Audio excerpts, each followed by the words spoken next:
Tell everybody to be quiet.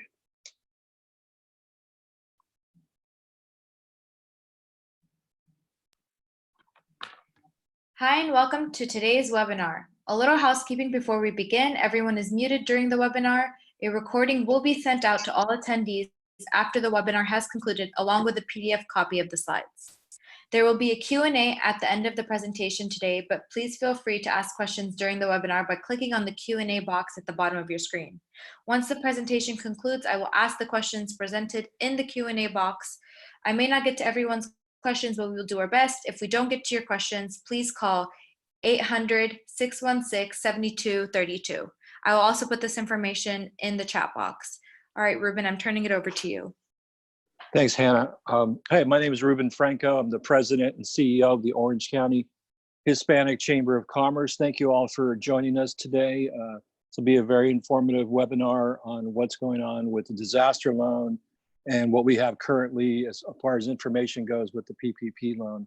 The Hispanic Chamber has been fortunate enough to become a small business development center 5 years ago. We're one of only 4 Hispanic chambers in the country to do so. But given this time of uncertainty, we're very fortunate to be able to help people with the resources that come. The SBDC is funded by the SBA and also by the GoBiz office of the governor of the state of California, as well as other participating banks who help us with what we're trying to do. So we're here to be a resource for everybody. And I want to introduce to you Craig Russum. Craig is our lead business consultant when it comes to finance for our SBDC network. Craig, go right ahead. Hi, good morning, everyone. Craig Russum from Cal State Fullerton SBDC here in the finance department. Welcome, everybody. And today we're going to go over the 2 options that are out there. We have the disaster economic injury disaster loan application piece, and then also the PPP, the payroll protection program that everybody's been hearing about. So first, let me share my screen. Hannah, can I have screen sharing capability, please? You're good to go.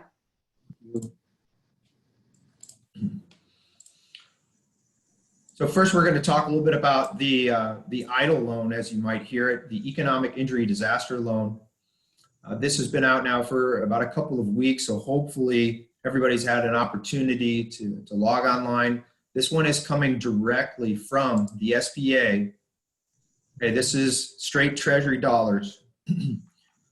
Big keys here, things to understand is that go to the SBA.gov site directly.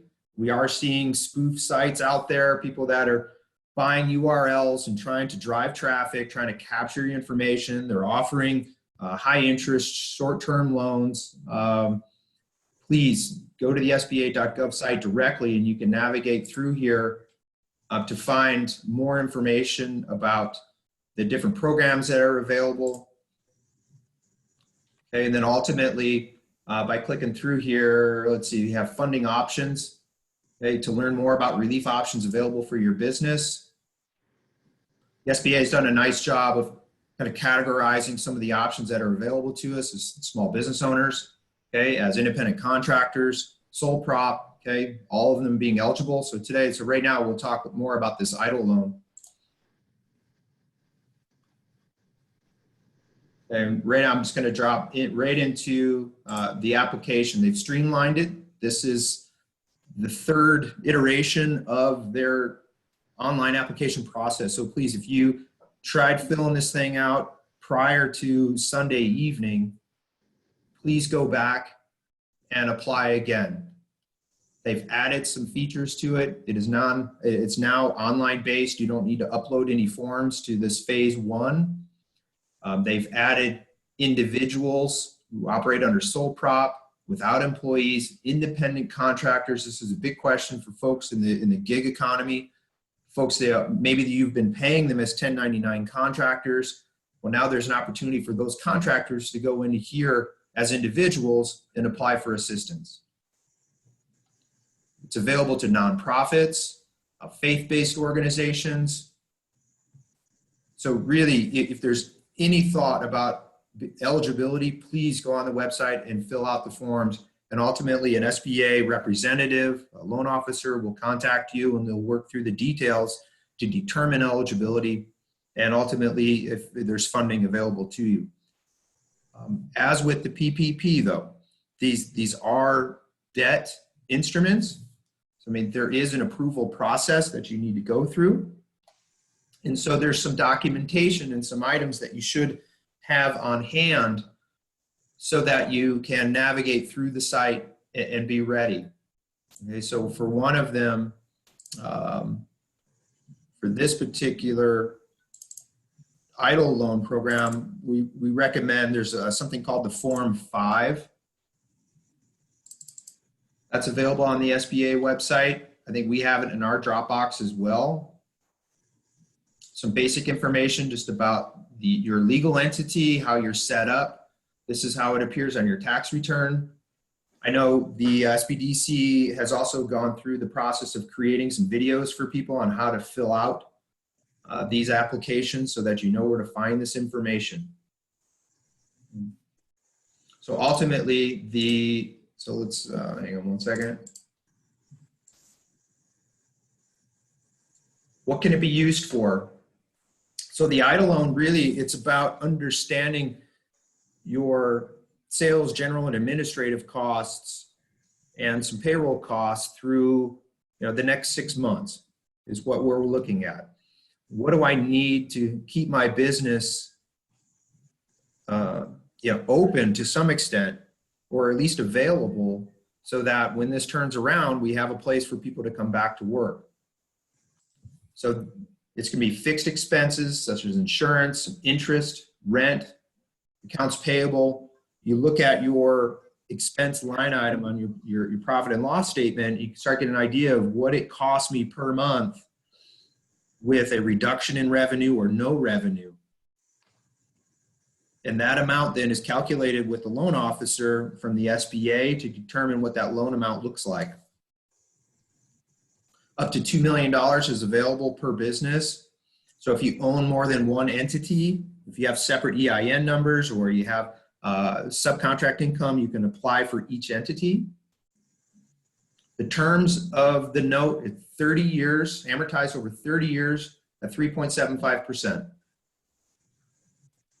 Payments are deferred up to 12 months there in the beginning, but interest does accrue. A portion of it, and you'll see that a lot, the $10,000. Where's, how do I get the $10,000 quick cash? It comes from this loan program directly from the SBA. And at the end of this application, there's a box you can check that says, that asks you if you are interested in the $10,000 advance. You put in some banking information, and then ultimately an SBA loan officer will evaluate your file and make a determination if you're eligible for up to $10,000. So maybe it's a portion of that. Unfortunately, we do not know what their criteria is for where that $10,000 is coming from. Are they looking at gross sales? Are they looking at employees? We unfortunately don't know that answer. So you fill out the application to the best of your ability, and then you'll be contacted by an SBA loan agent. We're hoping within a week and a half.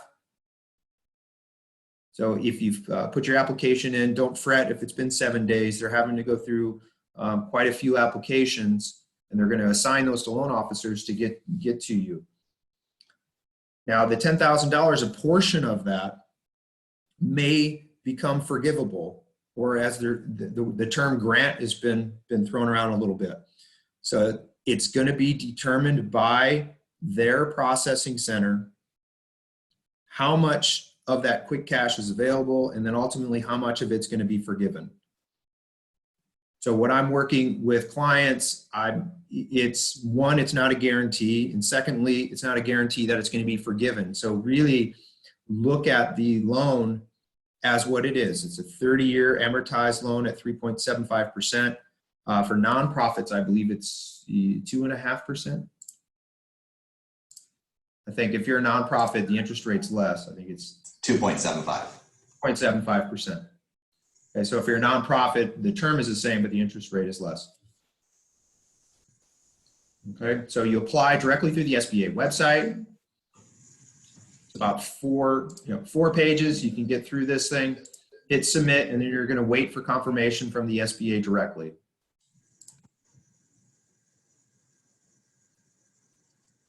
Any specific questions on the EIDL loan? Yeah, let me just add a couple of things and kind of just go back just a little bit. So economic injury disaster loan, currently it's the loan that's available by the SBA. And so you would apply for this directly through the SBA. Funding is going to come directly to you, from the SBA. So this is a loan. It's a 30-year loan at 3.75%. So if you can kind of roll down to the bottom of that sheet, Craig, if you look at number 3 down there, you can see, so if you borrow $25,000 for 30 years, it's about $116 a month. $50,000 would be about $232 a month, and $100,000 is $463 a month. Now you're going to apply based on, and you're going to fill out some information that says, here's how much my revenues were over the last 3 years. It's okay if you haven't been open for 3 years, but they want as far back as 3 years. It's okay if you've only been open for a month. It's okay if you haven't been cash flow positive. What they want to see is how has your business been affected by COVID-19? I have some businesses that we're working with that, they're just starting to get up and profitable, and that's what they're looking for. They will determine how much to give you. You don't ask for any dollar amount on this. It's a really short process. And so once you're going to apply for this, within 10 days, they're supposed to give you up to $10,000 if you want the advance that goes directly into your bank account. That portion has the ability to be forgiven if you spend money on the right pieces. So fixed debt, right? So you're paying your rent, you're paying for your utilities, you're paying for payroll, you're paying for accounts payable. Those types of things are all going to be forgivable up to the $10,000. Now you might not receive a full $10,000. You might get $2,000. You might get $5,000. The SBA will determine it, and we don't know what the algorithm is yet. We haven't seen anybody actually get that advance yet because it just came out on Monday. So it's going to take about 10 days to see it. Now, from the time you fill out this application, there are other components that you're going to need to fill out, other forms to kind of verify. It is a credit score based piece. Anything that's over $25,000 that they would loan to you is going to be a personal guarantee, and you're going to have some collateral behind it, meaning you're going to have to pledge your house if you have one. It is a loan, right? And so if you don't have collateral, you can still apply and you will still get some funding potentially. But if you do have the collateral, they are going to force you to guarantee that collateral. You do have, from the time you get the word that you will be receiving money, you have up to a year to take it. So you might choose, I don't want it. But I would suggest if you need money, this is really meant for getting you through that horizon of we're closed now. We don't know when we're going to be back open and ready. My guesstimation, I'm guessing June 1st, but I could be off on that. I definitely don't think we're going to be open come May 1st. So I'm guessing June 1st. So how long is it going to take for you to have enough money to make sure that you can get through those first 3 months, 6 months, or 9 months? We don't know, what this economy is going to do once we reopen. We don't know if people are going to have money to spend. We don't know what's going to happen. So you really need to kind of look at this money and say, gosh, longer term, kind of the next 6 months, year and a half, what might I need? And that's really what I would be looking at this loan for. It's not just to get you through the next 2 months. It's really to get you through survival right now, and then to get you up and running again. So that's how I would take a look at this loan. And so, kind of the basics again, it's 3.75% fixed for up to 30 years. There's a $10,000 potential for forgiveness on the front end of it, but it could be $1,000. The SBA will determine that side of it. And you can use it for, just payroll, accounts payable, bills that you just haven't paid, your rent, mortgage interest. And just so you know, as far as business size, the SBA has really reduced and changed everything. Industry doesn't matter. It's 500 employees or less. That's what they're looking for. I'm going to assume that pretty much everybody on this call is going to be able to apply and will fit into that requirement. So that's what, that's really what this loan is. There's a lot of nuance to it as far as what people are saying it is and it isn't. It's really straightforward, but keep in mind, the SBA has never gone through something like this, right? This is meant for disasters that hit, cities, maybe a county, maybe a state, like Florida during a hurricane or a tornado. This is the first time in the history of the SBA that it's the entire country all applying for this at the exact same time. So my suggestion to you is, if you think that this might be something that you want, even if you don't necessarily want it today, just apply for it, because they are going to be oversubscribed on funds. Currently, there's $50 billion sitting in here. And it might sound like a lot of money, but for 30 million businesses across the country, that's not a lot of money. So apply for it, and then you can determine you have up to a year to take it. So just kind of work through the process. And I'll kind of stop there. And maybe if you guys have questions specifically to this loan, maybe we could answer a couple now. And Ruben, I don't know if you have questions specifically from you. You've answered most of the questions actually, which was pretty good. Oh. I was marking them off Yes. as you were speaking. We're getting better at this, Mike. Yeah, and by the way, I forgot, my name is Mike Daniel, and I work with Craig and Ruben at the SPDC. I guess one of the questions is a tax return required for filing? Yeah, so no, so that's a great question. You know, a lot of people have gotten an extension for 2019, so you don't need your 2019 tax returns to qualify for this, but you will need an interim for 2019. So Yep. Year ends for 19 and year to date. yeah, and the one little piece to this that most people aren't ready for when they fill out the initial form is there's going to be a question that's going to ask you, what are your last 12 months of gross sales, and what are your 12 months of cost of goods sold? That's a question that seems to kind of grab people and they're not ready for it. If you have your 2019 revenues and cost of goods sold, awesome. If you don't, you use 2018 tax returns for this, you know, to grab those numbers. If you're a corporation, you'll be able to find it right on your tax return. So you need help figuring out what those are. We can definitely help you through it. But just make sure that you, just so you know, that question's going to come up. And the only other one that's a little odd, and you know, you have to trust the government on this. On the last page of the first form, or the first application, it's going to ask you a check. If you want to take the advance, I'm going to assume that everybody wants it. Why would you not? It's going to ask you for your bank account and your bank routing number and your bank. So just know that up front, that it's going to ask you for that question. It's, you know, I can't guarantee, but I'm pretty sure that the SBA wouldn't put up a site that's not secure. But it's going to ask you for those questions. So revenues, cost of goods sold, your bank account number, and your bank routing number. So those are things that often get people that they're not quite ready. Some of the other things is going to need like your EIN number, your social security number. And then for the most part, it's how many employees do you have? Just go off of W-2s and go off of the highest number of W-2 employees that you have had over the year, right? So maybe towards the end you only had 5, but at some point you had 10. Go off of the higher number. So, okay. If we legitimately run a home-based business and have designated office space with equipment and servers, can a portion of the mortgage be eligible for rent? So I would say if you're already classifying that on your tax returns now, and you can dedicate, like, you know, your accountant will say like, you know, 10% of it's used for your home, and you're already deducting that off of your current taxes, I would say absolutely, I would do that. It might be a little harder if you're not doing that already, but you can definitely put it in and, you know, and see what happens. But if it's already on your taxes, you know, from previous tax returns, it'll be probably a really easy conversation.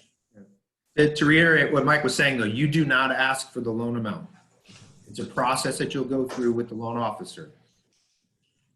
And that questions like that will be brought up. If I use the advance on the right things, will it be forgiven?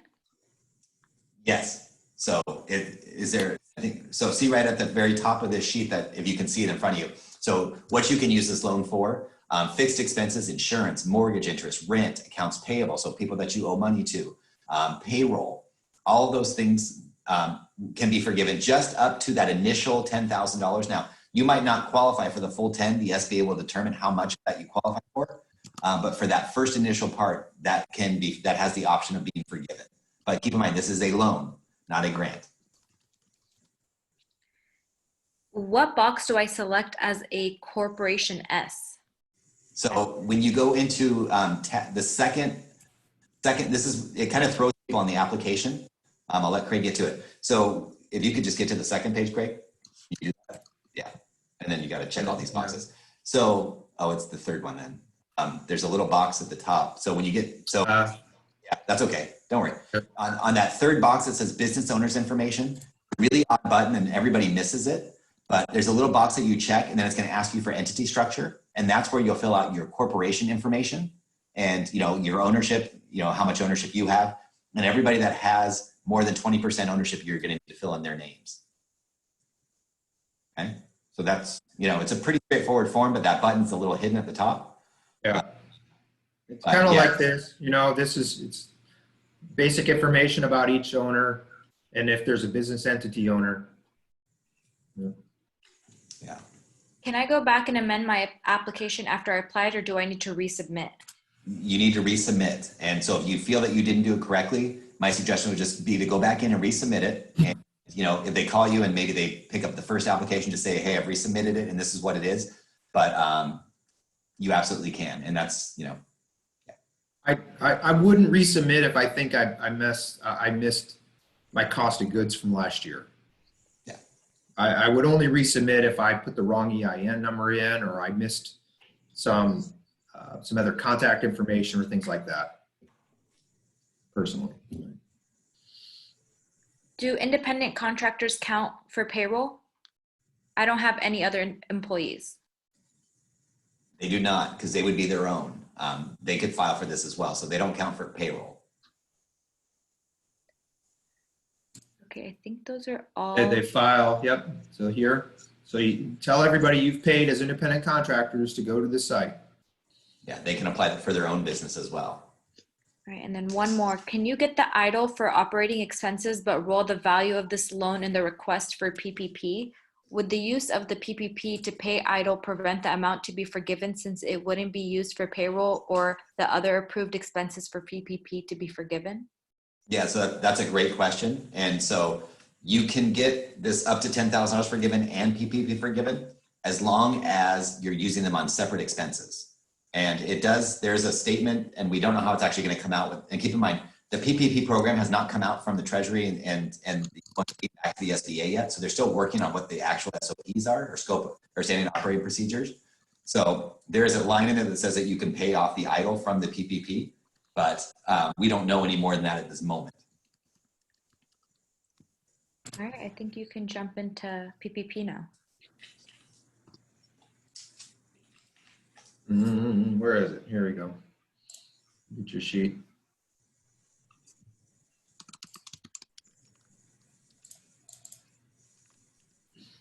You want PPP, Mike? You want to start? No, you go for it. Okay.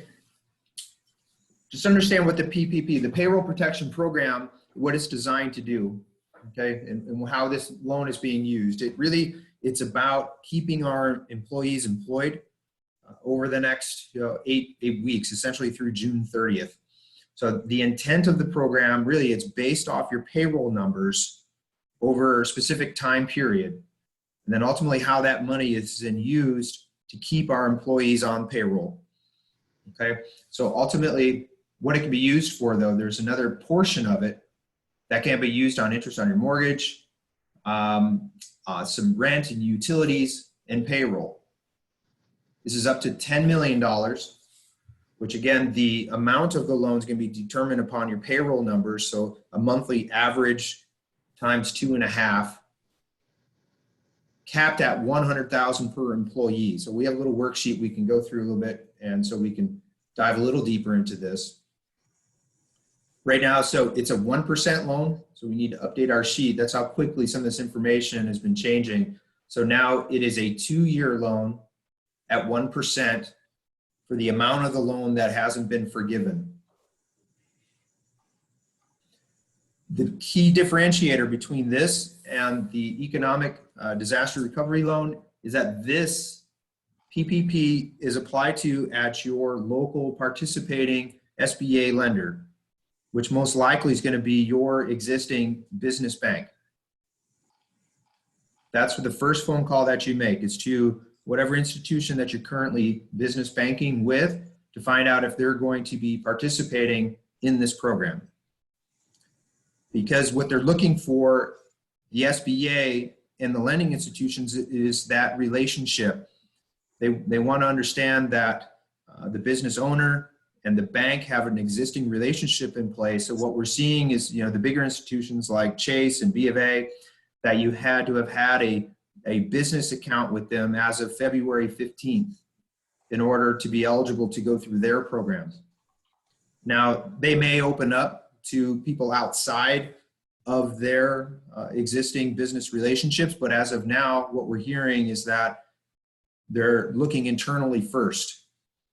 There are lending institutions that are looking outside, so SunWest, Cornerstone, there's some others as well, that are taking applications without having the established business banking relationship. But I would advise you that you first make that phone call with your existing institution first to see if they're going to participate. They're going to have an online application process.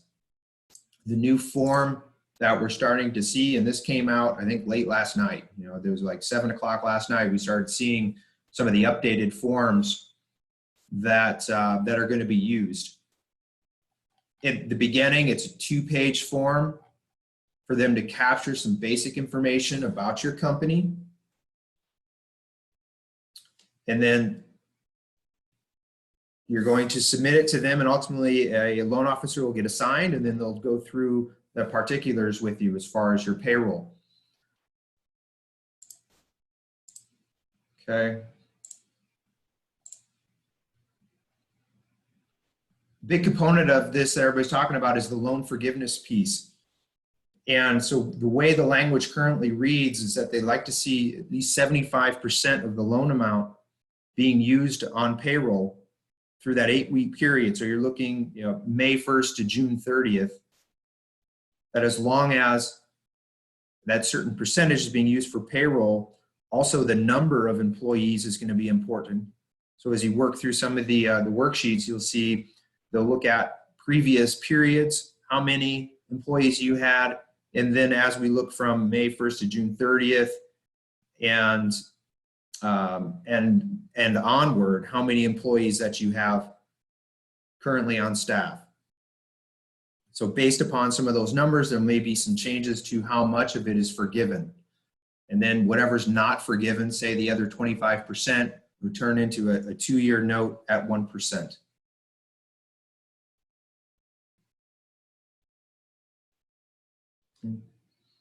Mike, want to dive deeper into some of these, or any specific questions people have about the PPP? You can apply to both. So it's important to understand, please apply to both because they can be used for different things. But I want to stress how the PPP is intended to be used. It's intended for the employees. It's short term through June 30th. If I am the only employee in a C Corp, S Corp, LLC, any of those, can I still apply for PPP? Yes.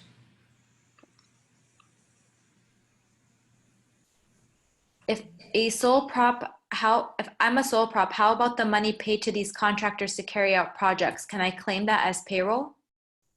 No. Again, they're going to be loss of income and payroll on their side. Can I apply through multiple lenders and then choose the best offer? So currently, you know, most lenders are only working with the current clients. We don't know how this is going to roll out. Keep in mind, this is not rolled out yet. They're still working on the standard operating procedures for this program specifically. So there's a lot of banks that have taken on applications, but for the most part, what I've seen so far is they're geared just towards their business banking clients that have a relationship with them. So, you know, for the short term, I'm not sure that you're going to be able to go outside of that, but longer term, possibly. Do realtors' commissions count to qualify for PPP if they have a single member LLC and receive K-1 income? So the way the payroll information and definition is listed, it does say commission as part of payroll. Does the business have to reopen right away to pay the 8 weeks of pay to employees? No, but it does expire on June 30th, 2020. So it's a very short period. Do all employees have to be rehired or just employees needed per the decrease in business to sustain? What happens if the business can't sustain and we close business for good? And that's why you have to first this option and make sure that this is a loan that makes sense for you. And keep in mind, it's a loan. It's not necessarily, I know there's a forgiveness side to it, but it's currently it stands at a 1% loan for 2 years. You have to look at it and say that some of it may be forgiven.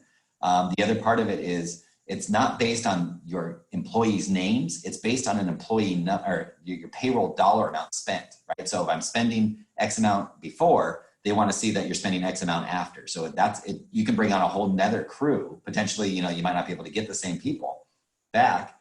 And, you know, it's based on dollar amount. So and what they want to see is that you're back up to at least 75% of where you were prior to when you either shut down or prior to February 26th when this was declared a disaster. Can you elaborate more on the 100K salary cap for PPP? Yeah, so it's up to $100,000. So let's say you have an employee that makes $75,000 in salary, and then they have, you're paying for benefits, of, retirement and vacation and all this other stuff that comes to, let's say, $50,000. So their total amount that you pay them is $120,000. They're going to cap it off at 100. So you can only count $100,000 of that as part of the amount of payroll that you've paid over the last, over the last 12 months. And that includes its total compensation, just so people understand, it's total compensation. Includes benefits, health insurance. So here up on my screen now, this is a worksheet we have in our Dropbox for you that you can start playing around with this. I wouldn't spend a whole lot of time on this.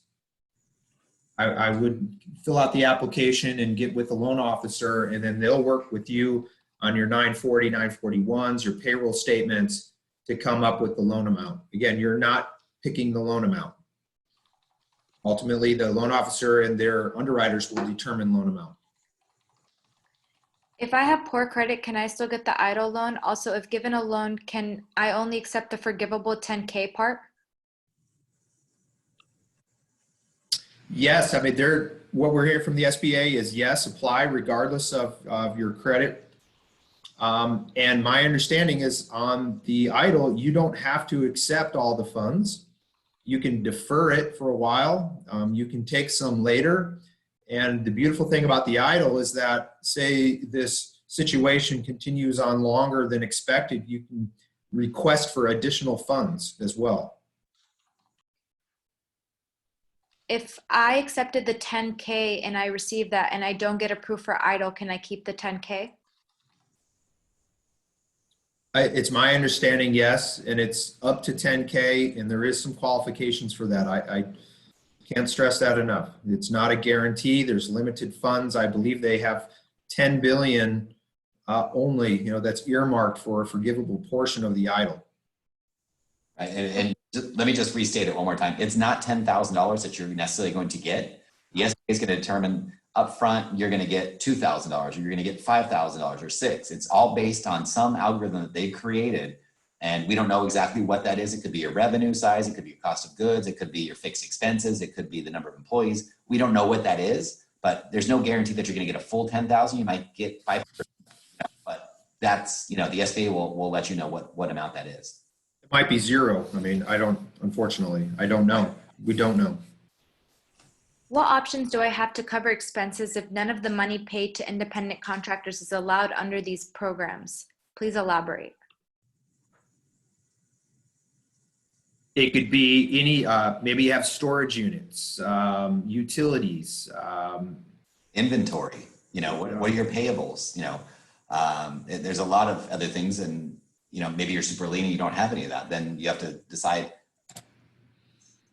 I get the forgivable piece is a great component of this, but you have to also look at it as a loan long-term to help keep your company in survival, and then 2, to grow in the long period of time as well. So don't just look at it from the forgivable side of this. This is really inexpensive money, to get you through all this as well. If employees do not perform any work and they're still being paid wages during the disaster period, can these wages be taken into account for the forgiveness wages during the disaster period? So the way the payroll, sorry, go for it. No, it's okay. They don't have to work. They don't have to be generating income. It's just, that's up to you as an employer. If you have work for them to do and they can generate income for your business, that's preferred.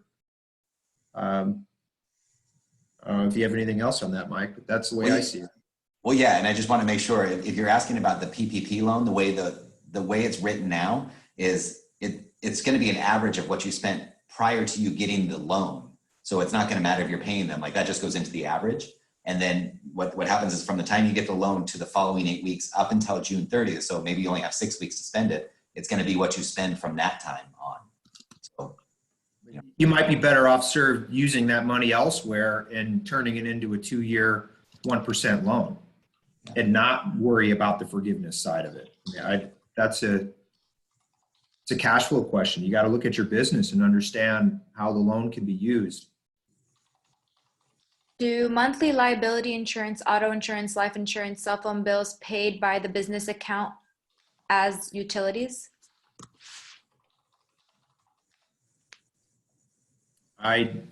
Some, I believe most would. I don't have the specifics on that as far as every line item that would be included or excluded on that. Yeah, that might just be an operating cost.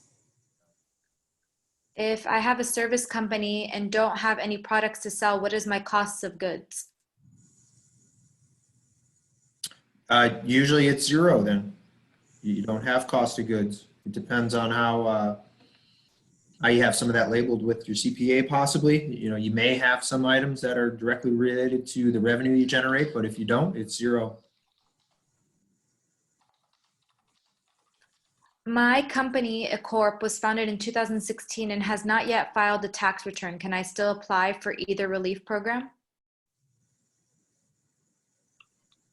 I would let the loan officer make that determination. I would apply and let the loan officer make that determination. On the PPP application, how should we calculate the box that asks times 2.5 plus idle, comma, net advance if the applicant does not determine the idle loan amount? It's going to be then just the 2.5. I mean, simple calculation, if you look at your 12-month prior, divide it by 12, to get your monthly. Again, I'm not going to try and get this to the dollar on this application. I'm going to fill it out to the best of my abilities and best way I understand my payroll and submit the application so I can speak with the loan officer and work through the calculations with them. If I intend to start someone during this time, can I get money to pay them through this? Loan amount's going to be based on previous payroll. It could be as early as January. Maybe payroll didn't start until January, February. It's not used. The intent is not to necessarily expand the business. Especially the idle funds are not used to be expanding the business. You have a thought on that, Mike? Sorry, say that one more time. I mean, it really has to do on if you qualify for the loan amount through PPP, it's based on some payroll numbers. So if there's a loan amount, that money can be used to hire people as employees. I'm not sure if that quite answers the question, but the intent is to hire employees. Yeah, I mean, those funds. Exactly, to use those funds on payroll. To get your payroll back up to where it was. And it doesn't have to be the people you had before. It could be new crew, new people. Yep, it's just based on the dollar amount, not on people. If I'm not current on my business license, will this affect my application? On your business license for a city, no. How do you apply for the emergency economic injury grant? So that's the EIDL one so you just go on to sba.gov. Go into COVID-19 and it'll go to the economic injury disaster loan. And it'll take you right to this page. And that's the actual link that Craig has on his screen right there. How do housing allowances factor into payroll calculations? I guess the way I would look at it, and Craig, you can definitely correct me if you don't have it on your previous tax returns, a certain percentage that you're calculating for your business expense for rent and a deduction on your taxes, I probably wouldn't go that route, but that's just me. Yeah. But I mean, if you're providing employee housing compensation, it's part of their compensation package, then yes, it's included up to the 100,000 mark. So you have to add all those pieces together and see where they are on an annual basis. Can I apply for either loan if I am a new nonprofit and payroll just started March 1st? I would. Well, I would let their processing center make that determination or your eligibility. But as far as what we're seeing, whether it's February 15th, that date has been thrown around a little bit, Mike. Yeah. You have to prove that you've been affected by this somehow. So if your business didn't start till after, that's going to be, I would let them determine it, but Right. there's probably a strong likelihood they're going to say you weren't open yet. So, that February 15th, I believe, is when the president declared this is a disaster. And so that's why that date kind of is kind of the timestamp of when things, things should probably have been prior to that. But I guess what you want to prove, the EIDL loan might be better suited for this, is to prove that you've been affected longer term moving down the line. Like maybe you had some sales that were going to come in, April, May, June, July, and that's what you're really trying to validate here, is that your business has been affected, moving forward. Because EIDL runs through 9 months, correct? So it's running through December 31st, 2020. December 31st, 2020. So there's an opportunity there that future, you could be affected. If you do not qualify to work directly with your primary bank on PPP, what other financial institutions, or can I reach out to any other financial institutions? So we don't have a list yet of who they are. So I'm going to guess that there's going to be several. But at this moment, we don't know who they are. So you will have the option. Every bank has the ability to say they're willing to take everybody. Some, like I said, are only willing to take their current clients. I think we need to wait and see what the landscape looks like in a week or two.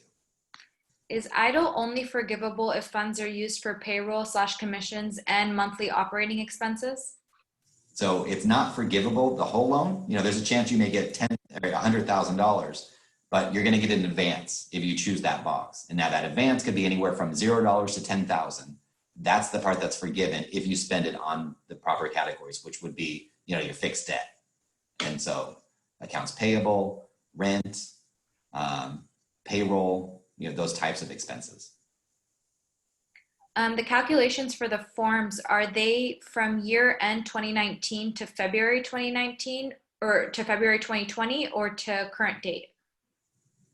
For the forms on the EIDL, I would say do the best you can. If you have 2019 already ready, don't worry about getting as close as you can, unless there's a big change in your business. Like you went from like $50,000 in 2019 to all of a sudden you're at $5 million in January, February, then I would definitely make that change. But if it's pretty consistent, I would just get, 2019 numbers.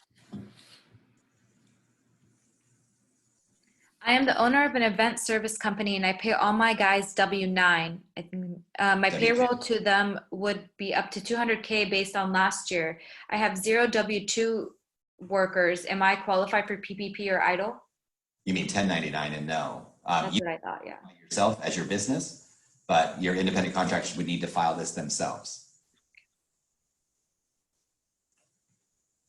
Do you know how the forgiveness will be requested once the funds are used for the expenses that meet the guidelines? They haven't come out with the process for that yet. Does PPP have a mandatory personal guarantee? No collateral, no guarantee, but default does not equate to forgiveness. It's still an SBA-backed loan, and it will follow you. So if an employee earns $150K per year, including benefits and costs, the PPP loan can only be offered for up to $100K of that? Yes. Okay. Those are all the questions I have. Ruben, it's all up to you now. Hey, Mike, can you elaborate on the SBA program, if you currently have a 7A or microloan or a 504 loan, what the SBA is doing in that regard? Yeah, and here's the information Craig just put up. And so the only, I know that's been said 7A, 504, and microloan, but the only information that we have right now is on a 7A. So if you have a current 7A loan, and you're, as of March 27th, the SBA is going to pay the next 6 months of principal, interest, and fees on your behalf to the lender directly. It's really not, it's supposed to be pretty seamless. It's supposed to go directly from the lender directly to the SBA as far as a letter, and then the funds will start going directly in. You're not supposed to have to do anything, but my suggestion is if you have a 7A loan with your lender, contact them and show them this and say, this is supposed to be covered as of March 27th, 2020. Do you need to do anything? Thanks. 6 months, yeah, they're going to pay it. We have You already approximately. have to have another it. question.